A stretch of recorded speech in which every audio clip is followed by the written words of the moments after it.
un peu difficile, car vous n'hésitez pas à qualifier la France d'impérialiste parfois.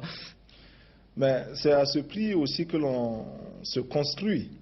Nous ne pouvons pas attendre de l'aide de façon inconditionnelle, d'où que cela puisse venir. Et le minimum d'indépendance de pensée, indépendance d'action, indépendance politique, se réalise par le devoir de dire aussi ce que nous pensons de l'aide d'où qu'elle vienne. Et vous pensez que ces relations vont s'améliorer encore dans les mois à venir? Je crois que vous avez reçu des assurances? Je crois que nous pouvons nous comprendre davantage et il reste encore bien des points d'insatisfaction sur lesquels il faudra que de part et d'autre, burkinabés et français, nous travaillions. Alors, Monsieur le Président, nous allons venir sur le problème de la forêt pour lequel vous êtes à Paris essentiellement. Vous avez hier déclaré que vous souhaiteriez que 1% des recherches spatiales soit consacré à la lutte contre la dégradation des forêts. Alors, d'où vient ce chiffre 1%? Ça vous paraît suffisant? Comment vous avez évalué ça? Par-delà le chiffre lui-même, ce que nous visons, c'est imposer la prise de conscience devant un problème, un fléau aussi grave que la désertification. On va voir quelques images du Burkina Faso, de votre pays, essentiellement. Oui.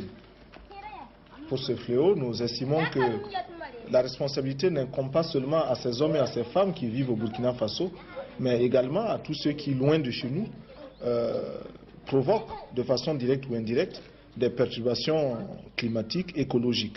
Qui peut démontrer aujourd'hui que les engins que l'on envoie dans l'espace ne dérangent pas, ne perturbent pas cet équilibre-là?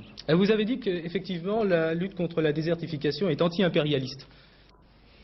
Oui, la lutte contre la désertification est un combat anti-impérialiste dans la mesure où nous savons que pour l'impérialisme, l'exploitation des hommes est un acte tout à fait normal, a fortiori l'exploitation des forêts, de quelque façon que ce soit, directement ou indirectement.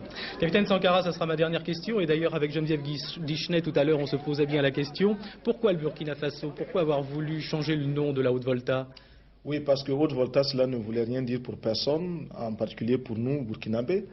Et c'est un nom qui ne nous renvoie qu'à un passé colonialiste. Par contre, Burkina Faso est un nom puisé dans le terroir même, qui a une signification dans notre langue. Qui veut dire patrie des hommes honnêtes. Merci, Président. Merci.